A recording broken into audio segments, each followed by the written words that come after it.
Welcome, everyone. Thank you for joining us today. We are very excited to have Joe Alim as our guest speaker for this evening. My name is Sunny, and I'll be one of the moderators for today's Q&A. If you don't know me, I'm a fifth-year mechanical engineering student, and I'm the current president of the Society of Asian Scientists and Engineers, otherwise known as SASE. And our mission is to prepare Asian heritage scientists and engineers in education and employment so they can achieve their full potential through workshops, social events, and volunteering and much more.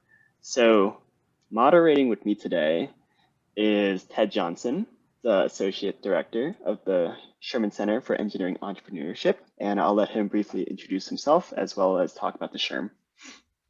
Sonny, thanks so much. And Joe, welcome. It's great to have you here tonight. Folks, my name is Ted Johnson, and as Sonny said, I'm the Associate Director of the Sherman Center for Engineering Entrepreneurship Education. It's a bit of a mouthful, but basically we are the place for any engineer or technical founder who wants to explore entrepreneurship or product development here on campus. We have a whole variety of programs. You'll probably hear about a few of them tonight. But I'm really excited to be here. Joe is a big part of our programs during his tenure at Northeastern, and it's just great for us to be doing an event with SASE. Sonny's been a part of the Sherman Center as well, and I'm hoping tonight, by hearing Joe, maybe inspires you to consider product development, startups, entrepreneurship, any kind of thing, and if so, that's what we're here for. So that's why I'm here tonight. Thank you, Ted. Yeah, so for the first 30 minutes or so, we'll be moderating a few questions directed towards Joe about his experience as an Asian American entrepreneur. And then we'll open the floor to some questions, and we encourage you to join the conversation. So you can turn on your camera, ask a question if you like, or you can defer to type it in the chat for us to read. Yeah, so enough with the logistics. So let's get to know Joe a little bit better. So Joe, can you tell us a little bit about yourself? Yeah, of course. So I graduated from Northeastern in 2017. I did a double BSMS program where I got a bachelor's in mechanical engineering and a master's in engineering management through the Galante program, if you've ever heard of that. Some further back, before that in the early days, I was born and raised in Brooklyn, New York. I'm a New Yorker.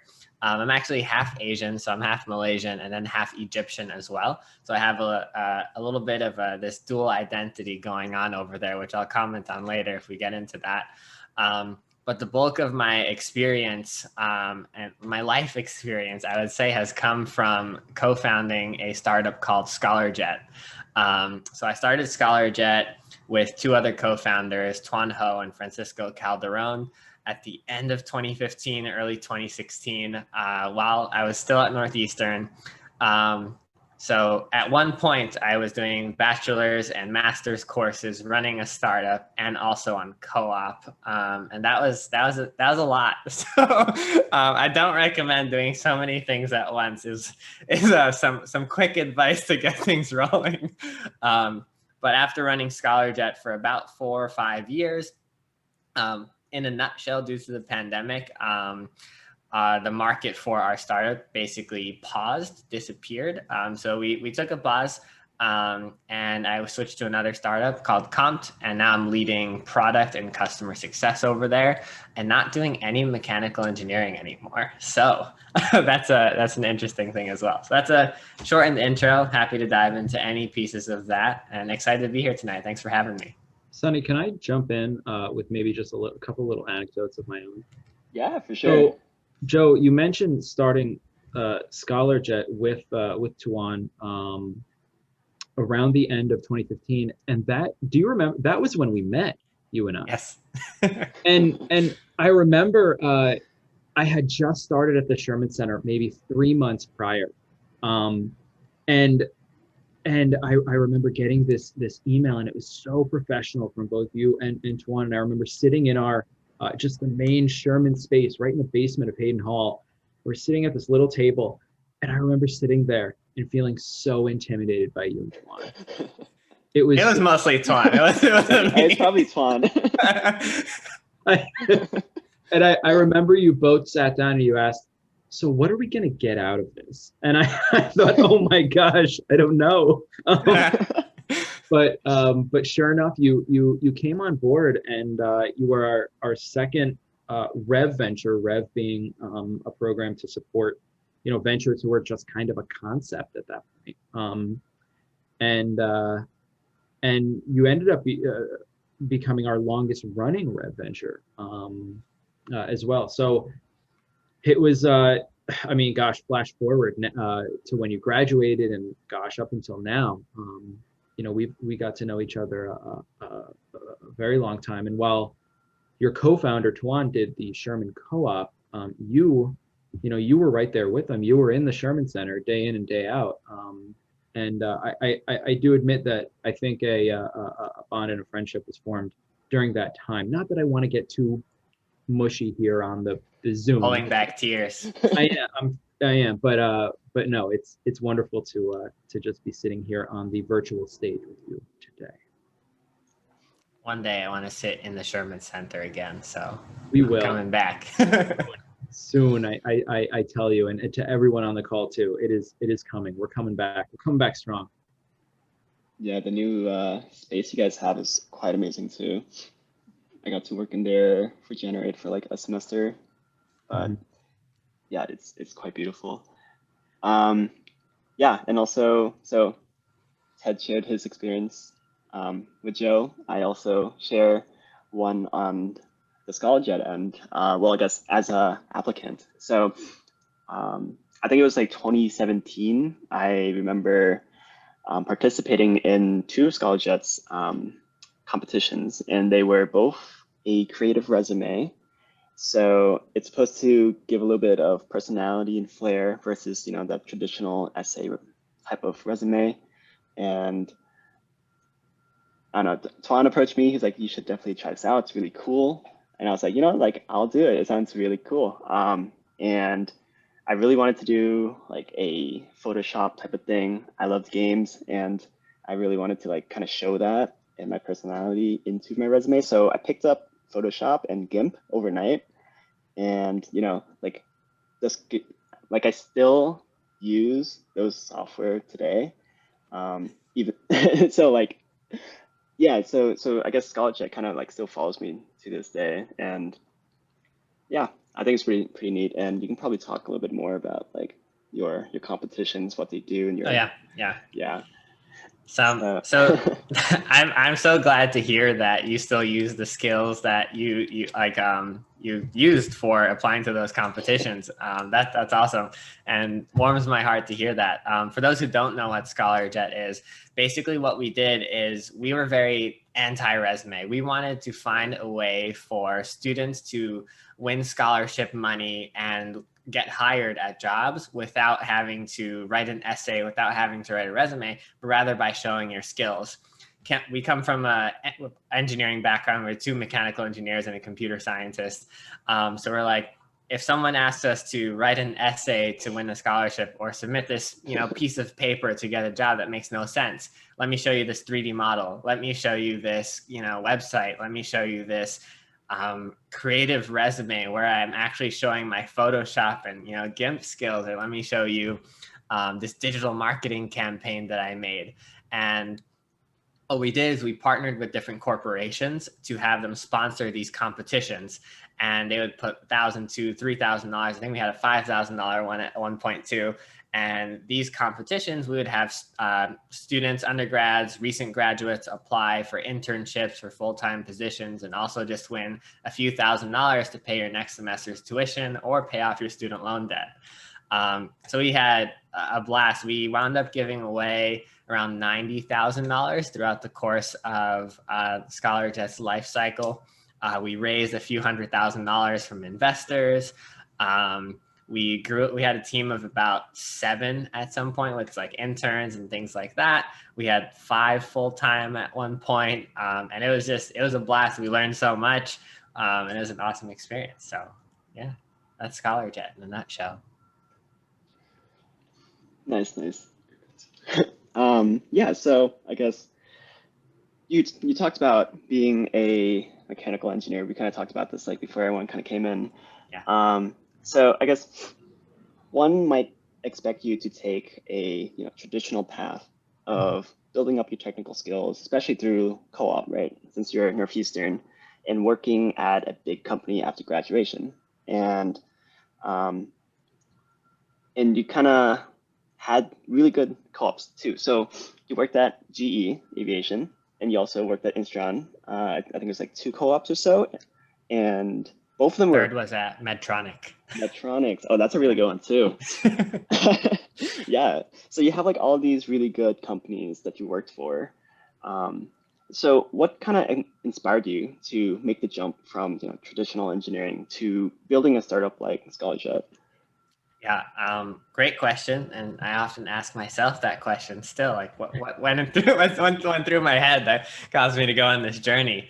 But basically, around my 4th year of college, late in my 3rd year of college, I realized that I was a good engineer. I was getting good grades. I had these great co-ops. I was good technically, but I was also I was a people person. I very much enjoyed understanding all aspects of the business, not just the technical side of things.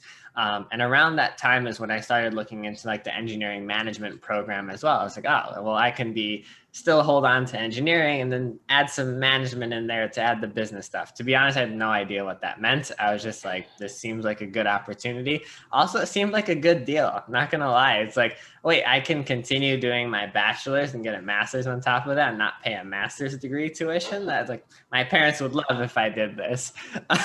So there's a little bit of that, I'll be honest. But the kind of true catalyst was when Tuan reached out with the original idea in late 2015. I had actually just accepted my co-op at Medtronic already, and it was actually a project management co-op. So it wasn't a traditional mechanical engineering co-op. I was going in that direction. And then Tuan, who was actually one of the first members of SASE, I was the 2nd president ever, first official president after the organization was chartered. But Tuan was an early member, and we went to a couple of conferences together, but we weren't close by any means at all. And he reached out to me for coffee and he's like, "Hey, I have this idea. Like, you ran an organization before. You're a smart guy. You know stuff. Can we chat?" I was like, this is kind of strange. I haven't talked to him in a couple of years. Like, but sure, I'm always down to chat with people.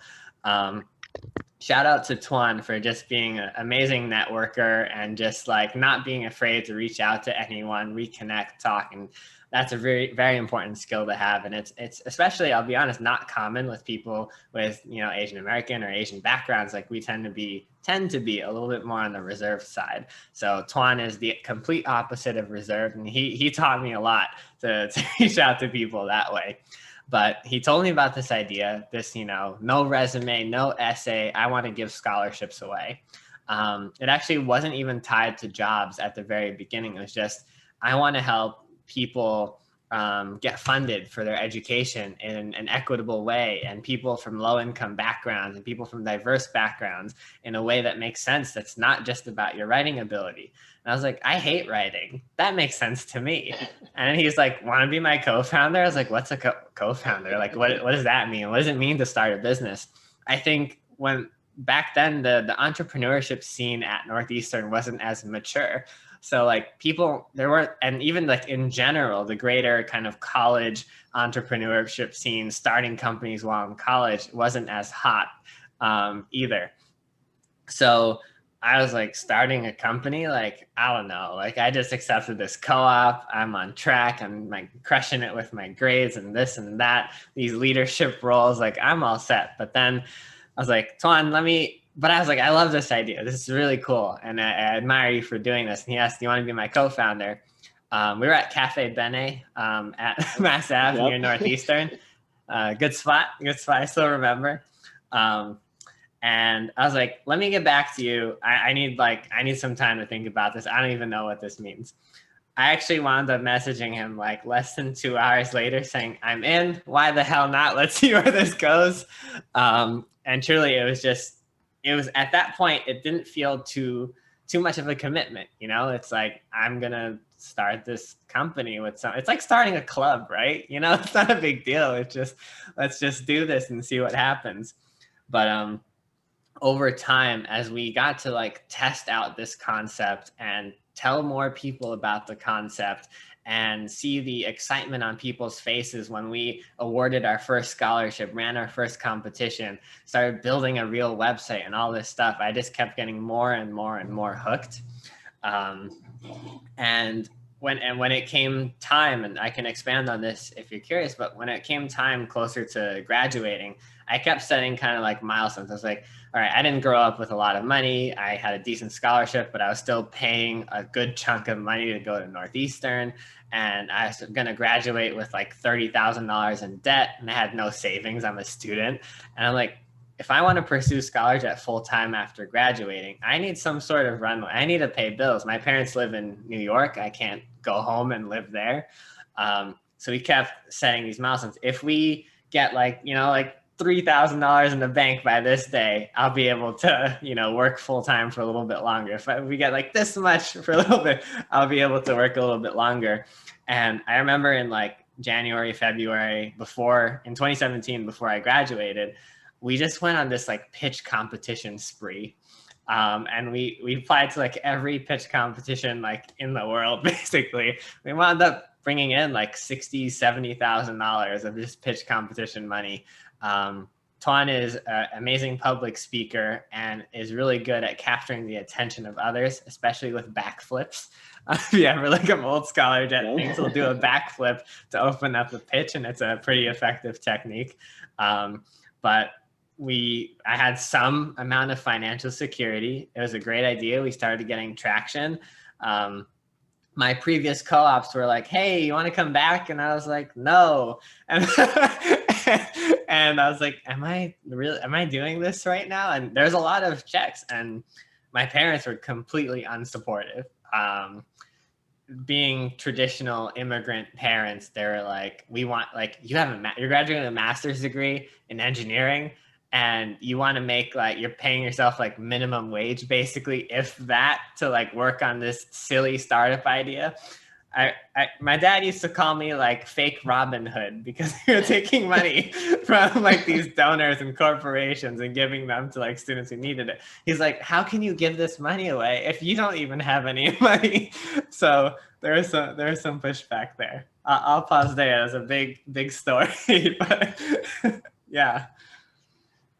Yeah, so I can definitely relate with you on, you know, having immigrant parents, because I would say like quite a bit of SASE members can probably, you know, share this experience where their parents kind of have a set path for them, you know, growing up, where it's either, you know, be a doctor, be an engineer, let's follow this very safe path and, you know, just make money in the long run, right? Yep. How was it like, you know, having this pressure from your parents, you know, like, because you were doing engineering and then now you want to do something that you're very passionate in. How did you handle that backlash? Yeah, I don't think passion is in the vocabulary of a lot of immigrant parents, especially as it applies to their children. And it kind of sucks, but it also makes a lot of sense. I give my parents so much credit for leaving Egypt, leaving Malaysia, packing up all their things, moving to New York and starting a life there. And they worked their butts off so that they could send me, my sister, to college. And then when they hear that I'm going to throw my degree in the garbage can and go start this company, that, like, it was especially bad because it had nothing to do with mechanical engineering. My dad was very excited that I was an engineer. No offense to my sister, but she wanted to study biology, but didn't want to become a doctor. She just wanted to study like biology, bugs, marine biology. So I'm the younger brother, and he had hope for me. I was going to be an engineer. And I was like, wait, I'm actually going to do something else. So there's a ton of pressure. Like, I didn't want to create any additional financial pressure for my parents either. You know, like a lot of us, we grow up, our parents send us off to college. Hopefully we get a good scholarship or something like that. We help pay the bills with co-op, like, you know, and it's like, I wanted to make sure by doing this, I didn't stress my parents out emotionally, financially, as much as I could. So there was a lot of reassurance, and that's why I kind of had those like milestones where like I need to be able to have like this much runway, like to pay myself, to pay rent and eat for X amount of time, and then we'll keep going, and then we'll keep going. And it was like sometimes we got really close to the deadline, and one time we hit the deadline, we ran out of money, we had no idea how we were gonna pay, you know, next month's payroll cycles and everything like that. And that's very stressful, let me tell you. But we wound up, you know, raising capital or closing a deal or doing something kind of like just in the nick of time. But my conversations with my parents were mostly, you know, there's certain things that appeal to them in terms of like credibility and like progress. It's like, what are you like explaining what I'm learning, what I'm growing out of this, and how will it be helpful and give me security in the long run? All parents want in the long run is for you to be like secure. Happiness is maybe secondary to secure for a lot of them, but they wanted to make sure I was good, you know, and, you know, having a starting salary of like 100K or like something like that as a master's engineering, however, sounds a whole lot better than the alternative. But when I said, hey, I'm being really responsible, I'm giving myself runway, this is not a rash decision, I can always go back to engineering, which I'll touch on that later. But I'm building all these connections. And what was honestly like interesting for my parents, when we started raising capital, like we won $80,000 in a pitch competition, like a bunch of pitch competitions. Like, look, this is real cash that we're taking in. This idea has value. Then we started raising a couple $100,000 from investors. I'm like, Dad, I'm meeting all these millionaires and they're giving me money to build this business. These are millionaires. They're successful. They're smart people, you know, because they have money. You know, smart people and having money, I don't think equate, but in his mind they did. And I was like, they're taking a bet on us. And over time, it's like we're partnered with Santander Bank. You know Santander Bank. You know Wayfair. You know, we partnered with Wayfair. We partnered with, you know, these brand name companies, even the companies I was talking to like Turkish Airlines and Microsoft and like all these huge companies like that. I'm networking with like all these people. And that started to build this credibility that like, I might actually be onto something. I'm actually doing something. I started growing the team and so on and so forth. So I wouldn't say it's easy, but it's like, if you believe in like your idea, if you are doing things that's progressing, and ultimately your parents will kind of get behind you there. But know that it's kind of important to at least explain some sort of backup plan. Hey Joe, I want to jump in here. You're talking a little bit about the pressure and stresses from parents, but also the stresses of having that runway. You know, okay, we're good for another month, we're good for a few weeks, we're good for 2 months. You know, something that I've certainly learned while being in the Sherman Center, and frankly, Scholarjet and your experience was a big part of this. Something we learn is that, you know, pursuing your own startup, while glamorized, is far from all sunshine and rainbows, right? What, for, you know, whatever you're willing to express, what challenges do you think you faced with regard to your own mental and emotional health, and how did you address those? Yeah, in general, I would say I'm less emotional than most. So the way I process stress is often to try and attack the root of the problem as quickly as possible and make the cause of stress go away. So if we're about to run out of cash, all my energy and effort is into solving that problem until it goes away.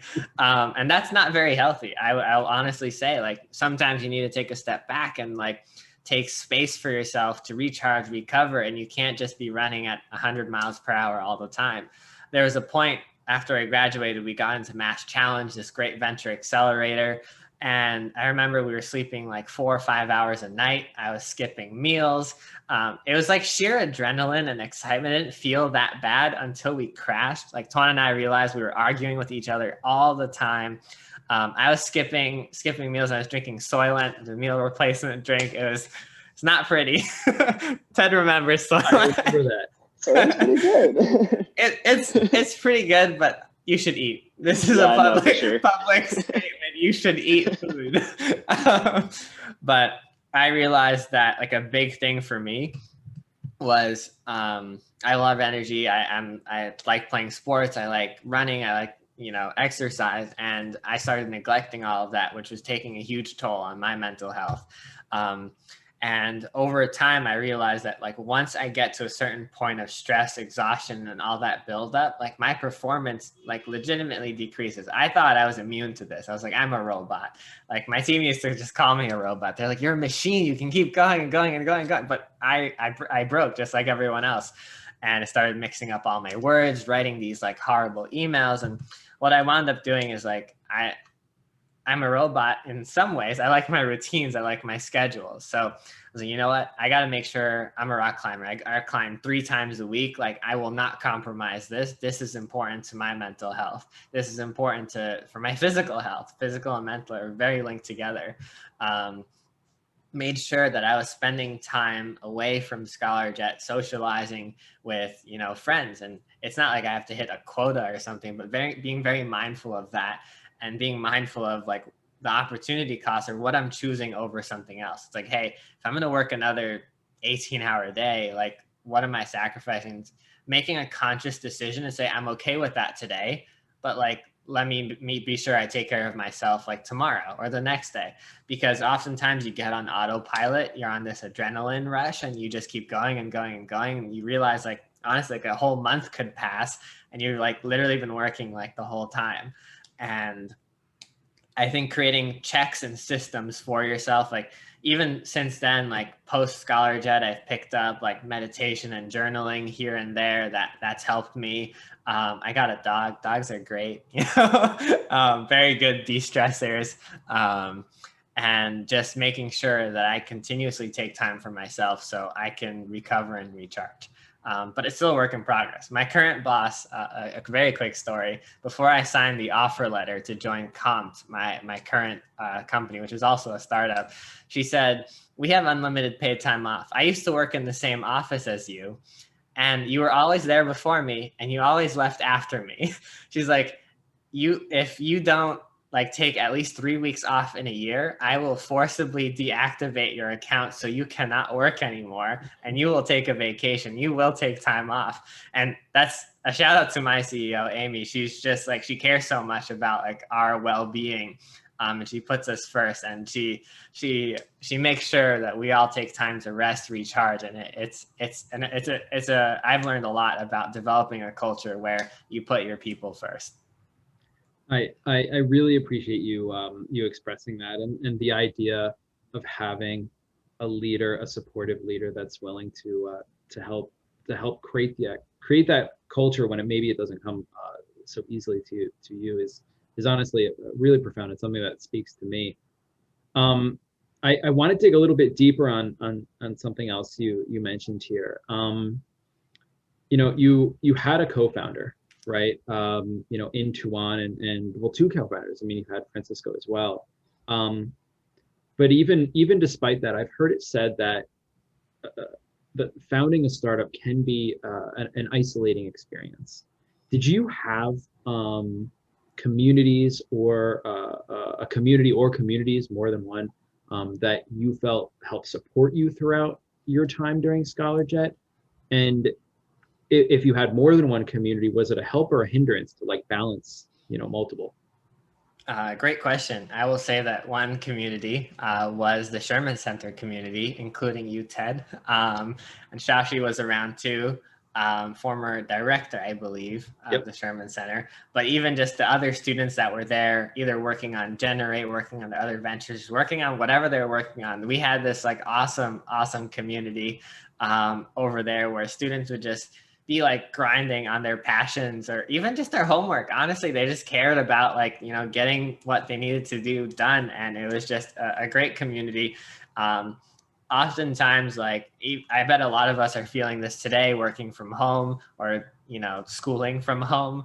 And it does feel isolating. So just being like, even if you don't talk to somebody, if they're like next to you and you know they're hustling, they're grinding, and they're working on your stuff, that's super important. So shout out to the Sherman Center for being this space where we can just go to and be around other people who are passionate about whatever they were doing, who cared, and who were just supportive. Also, we all supported each other in so many different ways, even if it's just a conversation to talk about what we were stressed about. So definitely super shout out to the Sherman Center. And then what we also did was we created many other communities. I mentioned this earlier, but Tuan was very good about like just talking to everyone and building and not being afraid to get rejected or saying no. And I think like in the first 6 months of like starting Scholarjet, the day after I said I was gonna be his co-founder, he brought me to a networking event and we met this guy who won like the MacArthur Genius Award or something like that. And he stayed in touch with us and we just kept meeting all these mentors and advisors throughout the years, and we kept in touch. We sent these update emails and we built this community of people who were watching us, who cared about us, who checked in on us, which just felt like really good. Sometimes when we were like, oh, we've been grinding so long, we just spontaneously get this email. Hey, Scholarjet team, how's it going? I'm still rooting for you. Let me know if I can be helpful. And that goes a long way. And then I'll also say just other founders through IDEA, the venture community there, through Mass Challenge, through another accelerator that we were part of called Smarter in the City. Just a bunch of other founders. Like, it can be an isolating journey, like for sure. And until you've started your own venture, there are some things that you might not understand, or it might be hard for you to empathize. So talking to other founders who are just like, oh man, I got 2 months of runway, I got to raise funds, but I don't have enough traction and this and that. Like, it's just, I get it. And like, I'm there with you. Here are some ideas, you brainstorm. So those are some of the communities that were helpful. I will just mention one quick thing on the hindrance side.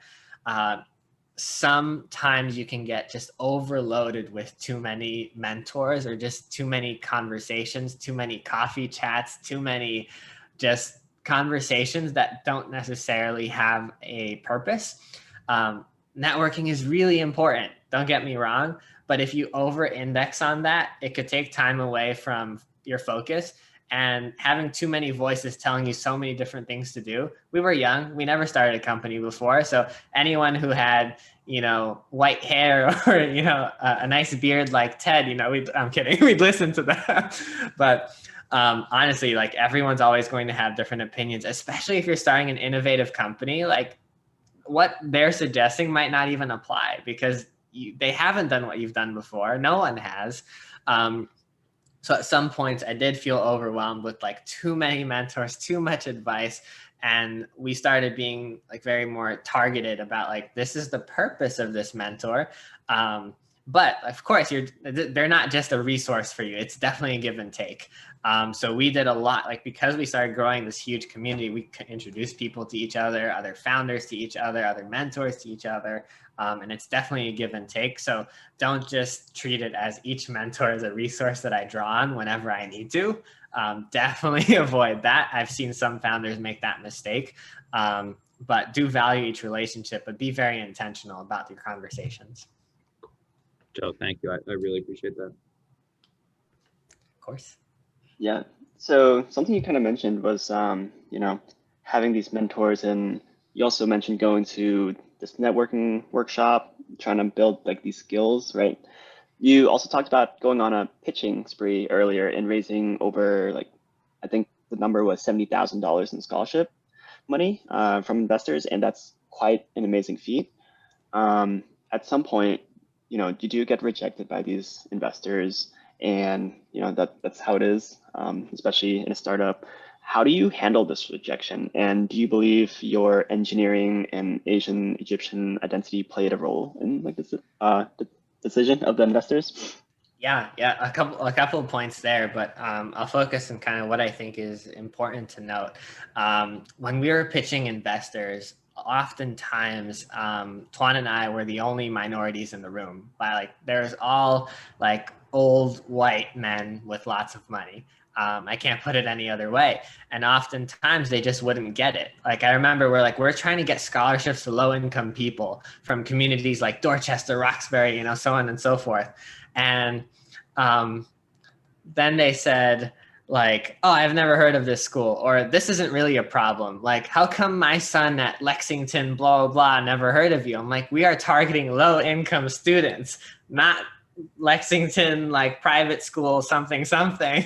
And so there was a lot of disconnect just from the socioeconomic background. But then at the same time, Tuan and I being, I look very Asian, even though I'm half, and Tuan is 100% Asian. And we would come into the room, see no one like us, and we would truly feel like there was a disconnect there. There would be other founders pitching who might be older white men, and it was like all of a sudden they were buddy like this. And like, we're social, we're friendly people, but we weren't able to like make that connection. Like, we don't go golfing. We don't do these kinds of things. And I swear they would talk about those things like during these like networking things. So there was definitely a disconnect there. Age was also a huge factor as well. Tuan wasn't even 21 yet, like I was 21, like I was 20 at some point when we were doing this. And even when we were raising like a few $100,000, like we wound up raising around $320,000 of investor money on top of like the $80,000 of pitch competition money. But so many times investors said it one way or another, oh, you don't have enough gray hair for us to want to invest in you. You don't have enough, experience.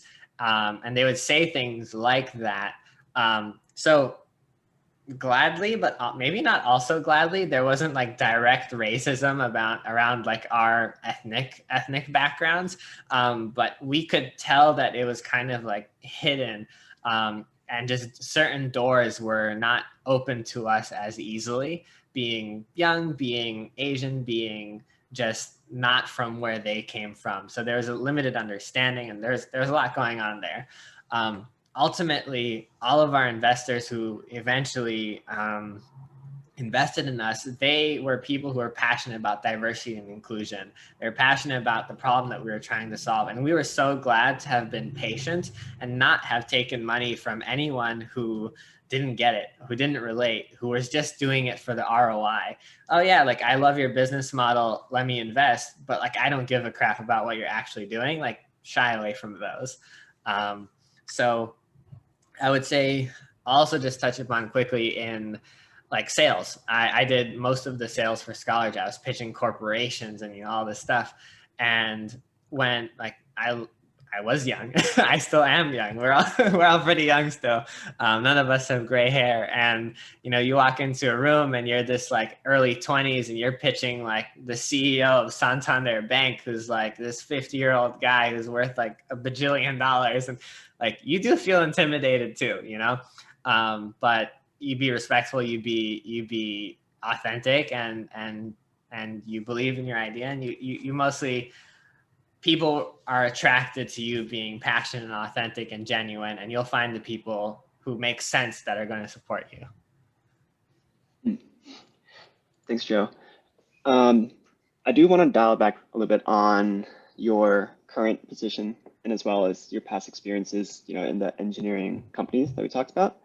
So, as the founder and also the previous president of Northeastern SASE, a long time ago, you probably understand, the lack of and also the need for Asian leaders in the workplace. A few terms that tend to pop up are the bamboo ceiling, right? And for those who don't know, that refers to the barriers such as stereotypes and racism that impede Asians from reaching, higher positions or their goals, and also imposter syndrome, which I think a bunch of our members, feel to this day.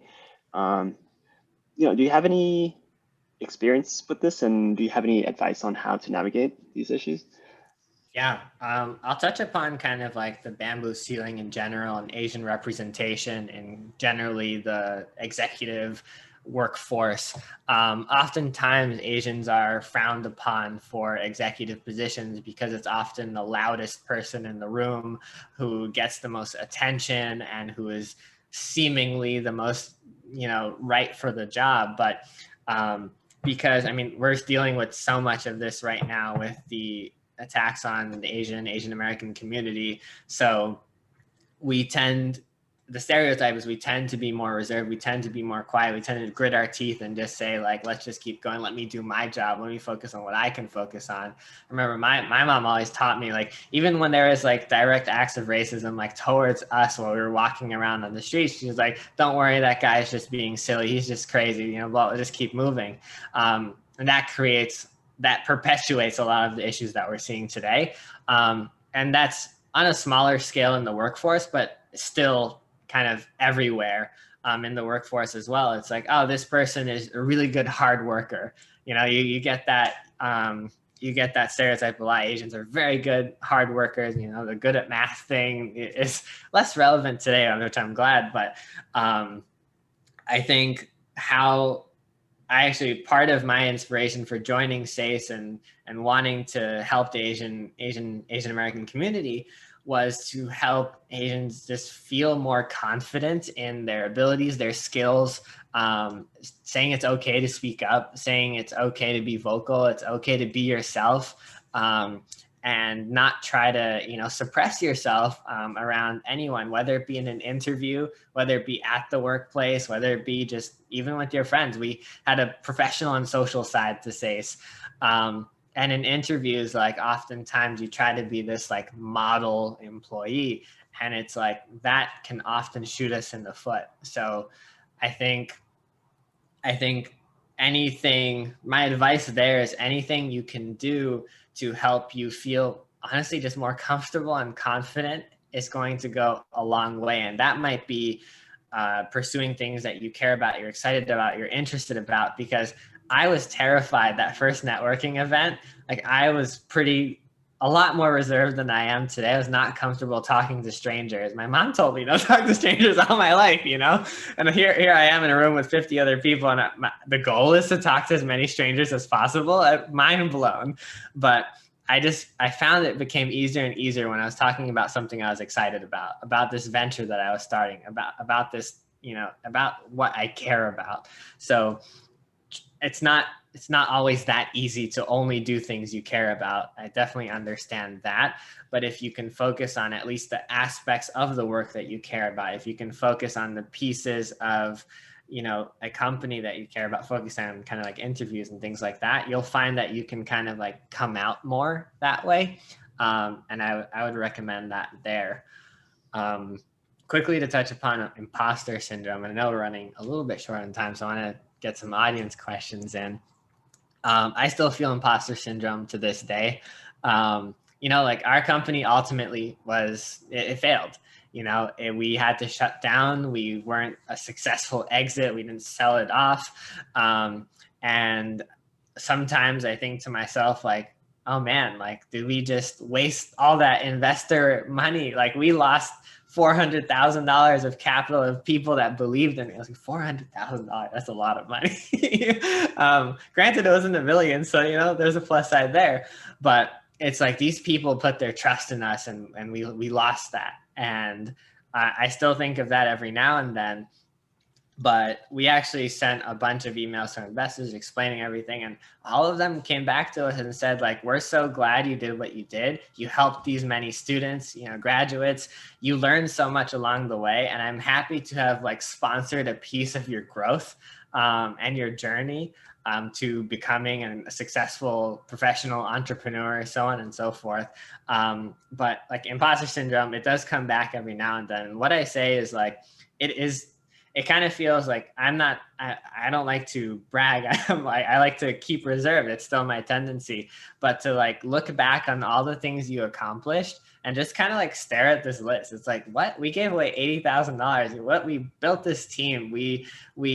I personally closed like a deal with like Wayfair and Akamai and something. There's like Fortune 1000 companies. Like, I can do stuff. Like I am okay. And then don't be afraid to be a little bit vulnerable with your peers, with your boss, even if you're feeling that in the workplace. Say like, hey, I'm feeling a little bit of this. Can we incorporate some more feedback into my, like, in our one-on-ones, or, you know, in our meetings, you know, like, I'd love to hear more feedback about what I'm doing well. You know, I feel like I'm working really hard and I don't know what I'm doing well. Like, can I hear more of that? And if you ask, you most likely will get it, and it is helpful. So a little bit of vulnerability is good. It goes a long way. Joe, I love that. Something that resonates is the idea of, you know, like, you are absolutely a success. Yes, Scholarjet closed, but as you know, as far as I'm concerned, and I think, you know, anybody who reasonably thinks about it, you are very much a success, and it's something that I feel like is that I'm passionate about, because you don't hear a lot about it in entrepreneurship. You hear about those big startups that you know, launched, or they got all that money on Shark Tank, or they did this and that. And frankly, though, you know, from my point of view, and I guess I want to express this to the audience here, is that, you know, you're a success in my mind because you got to see the good, the bad, and the ugly of entrepreneurship, and you are better for it. You are more experienced, more prepared, more developed for it. And honestly, I think that's a success, and that's something we really we do try to think about down in the Sherman Center. But I am now rambling way too much, and folks, I do want to transition now to a bit of audience Q&A. There's a couple of ways that you can do this. You know, Joe's here for us. You have the chat. If you have a question, please throw your question in the chat. However, this is, you know, a community in itself here. So feel free to uncheck your mic, open up that camera if you feel so comfortable. Would love to have any and all questions for Joe. Go ahead, take a moment to think. Can I be the first to ask a question? Absolutely, yes. Brianna, please. Okay, great. So you mentioned earlier about how you like you co-founded with your friend, right? But you mentioned that you started having fights and everything. So I guess like that's something that I'm learning how to deal with also, because I feel like it's really different. You like go into a place and then you make a friend with someone that you work with, but that's very different from having a friend and then starting to work with them. Yeah. And then I'm still trying to figure out how to navigate that. Like, do you have any advice or like anything about working, more specifically working with a friend that you've already had? Yeah, I'll give a caveat that Tuan and I weren't like the closest friends, and I actually met Francisco when we were interviewing him for Scholarjet, but we all became very close friends and still had, you know, our arguments and fights along the way. What I'll say is the biggest takeaway that I'll think of is having like clear roles and responsibilities. It's like you are responsible, and responsible means you have like authority over it as well.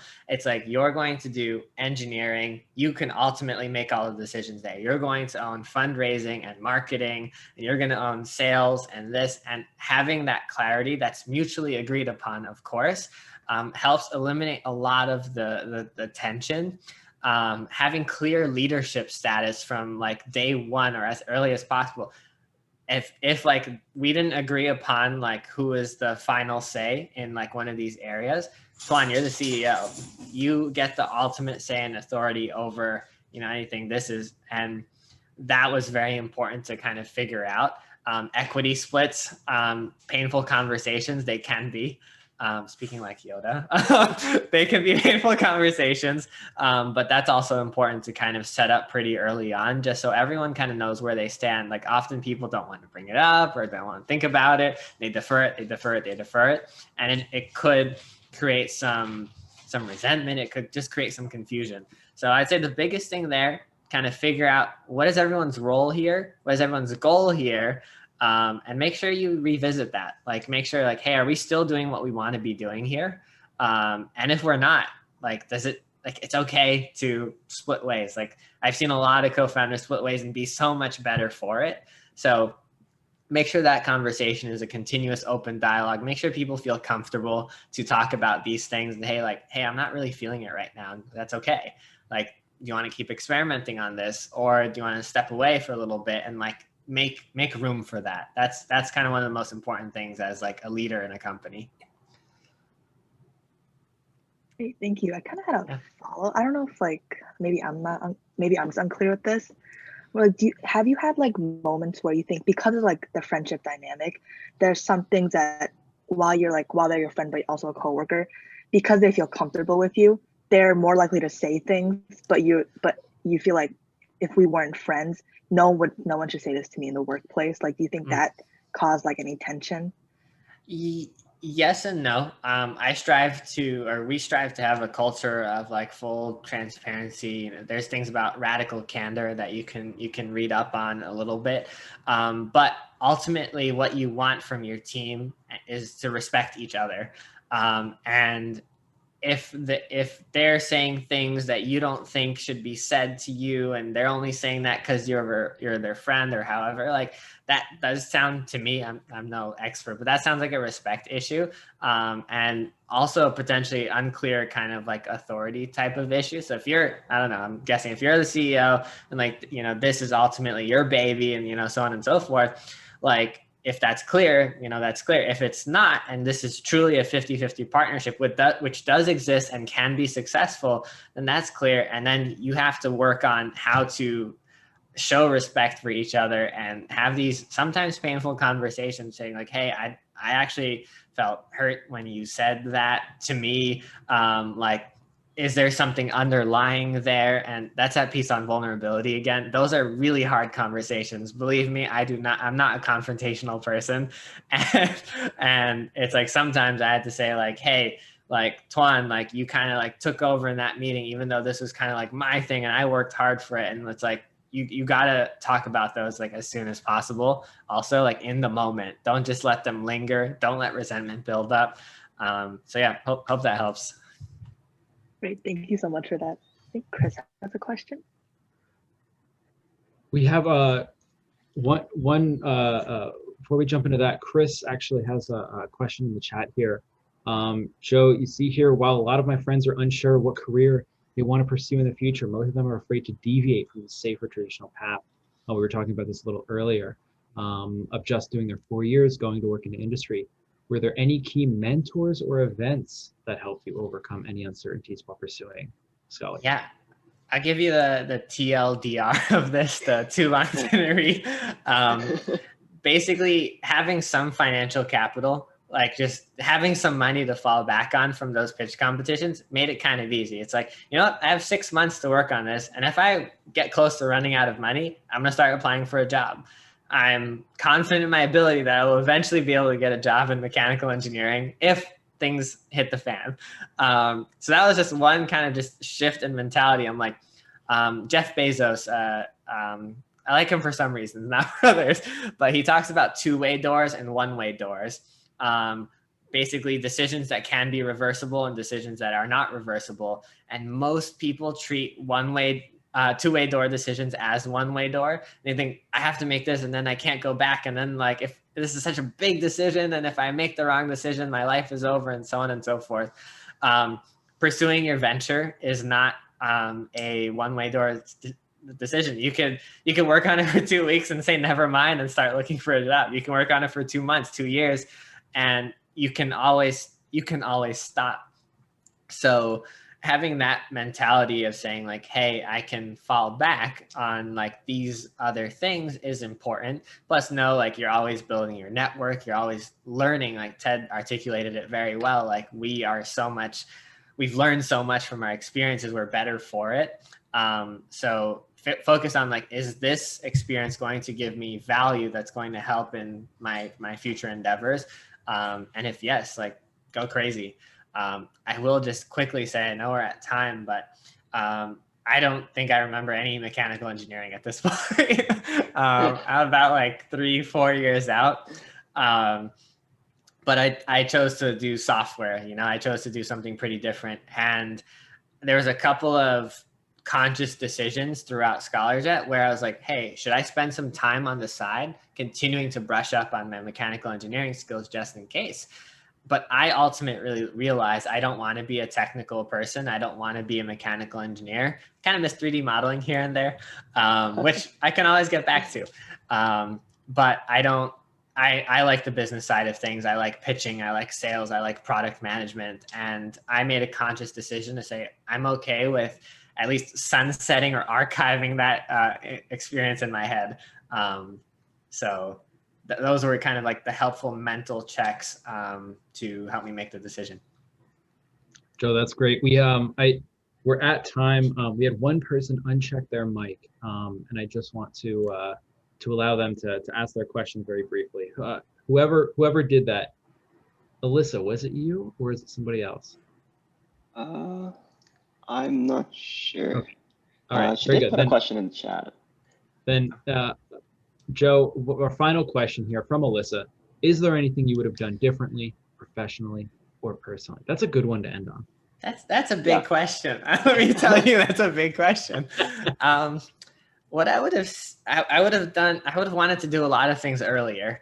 Like if my future self could have gave my younger self some advice, that would always be great, you know? But where I am today, based on all of my experiences, I'm super happy with. So I don't really have any regrets. I know that's kind of like a cop-out answer. So I'll give you at least a couple of tidbits. I would have focused on like my mental, physical health a little bit earlier. I would have said, hey, it's okay to work, 10-hour days, 8-hour days, even on some days, instead of like 14. I said like grinding is like all these hours doesn't necessarily help. I would say prioritize, make sure you have cutout times every week for yourself. I would have done that a little bit earlier. And then a very specific like entrepreneurial advice is focus less on product and more on sales. As 3 engineering technical type people, we wanted to build this like super awesome product with great user experience. And we definitely like over invested in engineering and less into sales. And ultimately that put us in some tight positions where we didn't have enough revenue or traction. Investors ultimately care how many customers, how much money, not how great is your product, how nice does it look, and so on and so forth. So that is a very specific entrepreneurial advice: is customers first, money first, other things later. Joe, thank you so much for joining us tonight. It has been wonderful having you here, having you answer these questions, and honestly, just be so willing to speak frankly about your experience. Sonny, thank you for having the Sherman Center come and be a part of this event here. For anyone who's in the audience tonight, if you are at all thinking about or interested in pursuing product development, or like Joe did, straight up entrepreneurship, your own startup, even if it's just a concept or something that's a little bit more established, I would be happy to chat. I will throw my direct email in the chat. But thank you for joining us at this SASE and Sherman Center event. And we very much hope that you have a wonderful night. Joe, thank you again. Sonny, thank you. Thank you. Yeah. Thank you everyone for listening. Hope you got some good nuggets out of this. Have a great night.